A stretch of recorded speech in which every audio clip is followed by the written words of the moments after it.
The movie opens up taking us in 1993. At Windsor Middle School, Jordan Sanders is getting ready to do a science experiment for her schoolmates. Everyone bullies Jordan and they mock her as she goes on stage. She attempts to demonstrate the effect of a pendulum, but a mean girl grabs the ball she uses and swings it back in Jordan's direction to knock her backwards and make her injure herself. At the hospital, her parents encourage her by telling her that when she gets bigger, she has to work her way up to be the boss. Jordan vows to be the bully from then on. Welcome to Review Recapped. Appreciate our efforts by subscribing and turning on the notifications, please.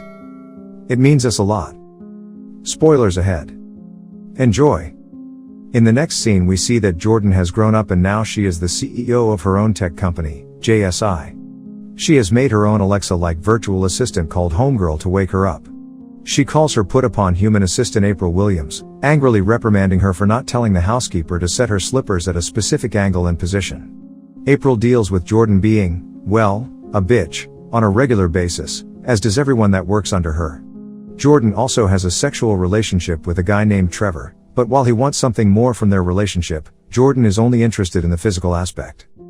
April arrives at JSI first to set things up for Jordan, and runs into her mutual crush, Preston. She goes upstairs to find their biggest client, the obnoxious Connor, already in Jordan's office. As Jordan arrives, April alerts everyone to hide as she comes in and begins to berate everyone. She goes to her office to talk to Connor, who says that he is switching firms. Jordan tries to persuade him otherwise, and he says she has 48 hours to deliver a pitch to keep him there.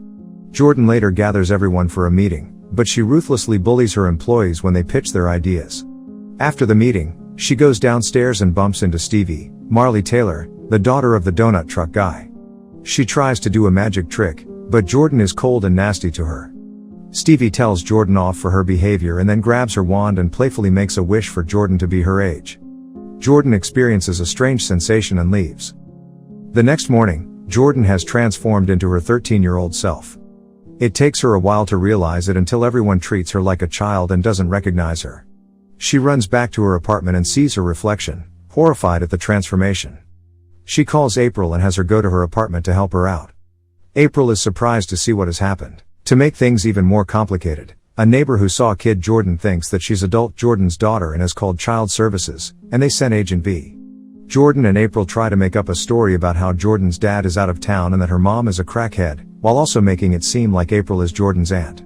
Jordan also lets it slip that she hasn't been to school in years, so V orders April to put Jordan in school, or April will face jail time for neglecting the child. Jordan begrudgingly goes along with April as she takes her back to Windsor Middle School, to Jordan's horror.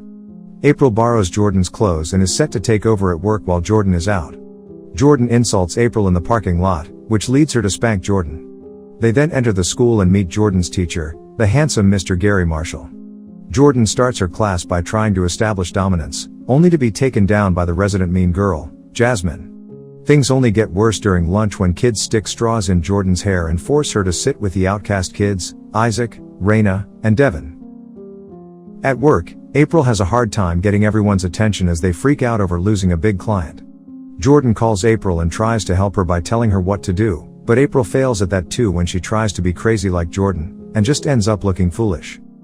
That night, April braids Jordan's hair outside her apartment. Jordan admits that the day was as hard for her as it was back then. She also admits to April that she began to attack people before they could attack her as she got older.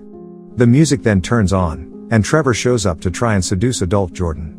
He sees kid Jordan and thinks she is adult Jordan's daughter, which leads him to think that Jordan was hiding something from him out of fear and concern, and it makes him want her even more. The next day, Jordan goes back to school with a fresher outfit and a better hairstyle, which impresses the kids. She later watches Isaac, Raina, and Devin audition for the school's pep rally. They insist that Isaac is a good singer despite his stutter, while Raina and Devin have dance moves prepared. Their audition is terrible, but Jasmine lets them in anyway.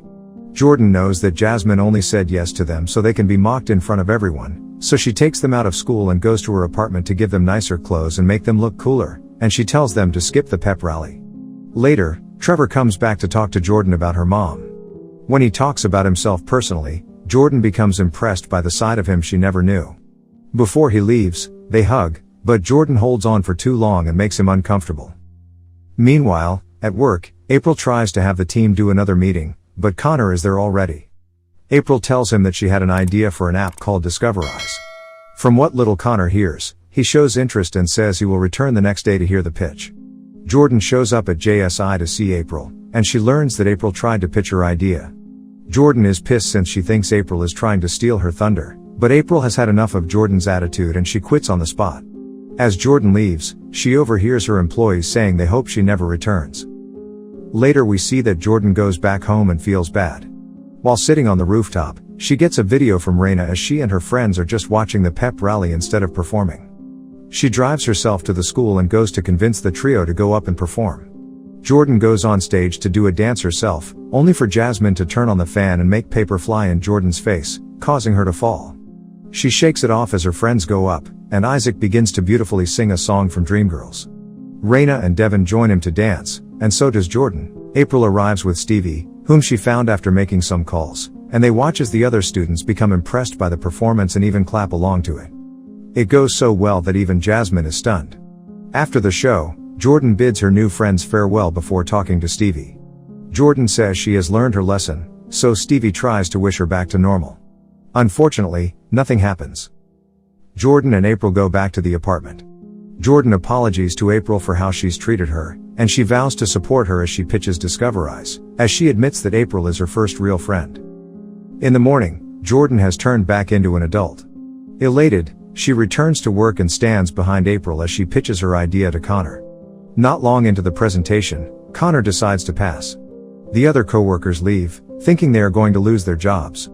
However, April tells Jordan she will just keep on pitching the idea. 3 months later, Jordan is in a normal relationship with Trevor. She goes to work and calls her employees outside for an announcement. In the end, it's shown that after countless rejections, somebody has finally jumped on the ship for Discoverize, and they are in better business than before. Jordan decides to rename her company JSI and Associates, with a barely visible plaque added to the company logo. She then treats everyone to donuts. April and Preston are also shown as being a couple now.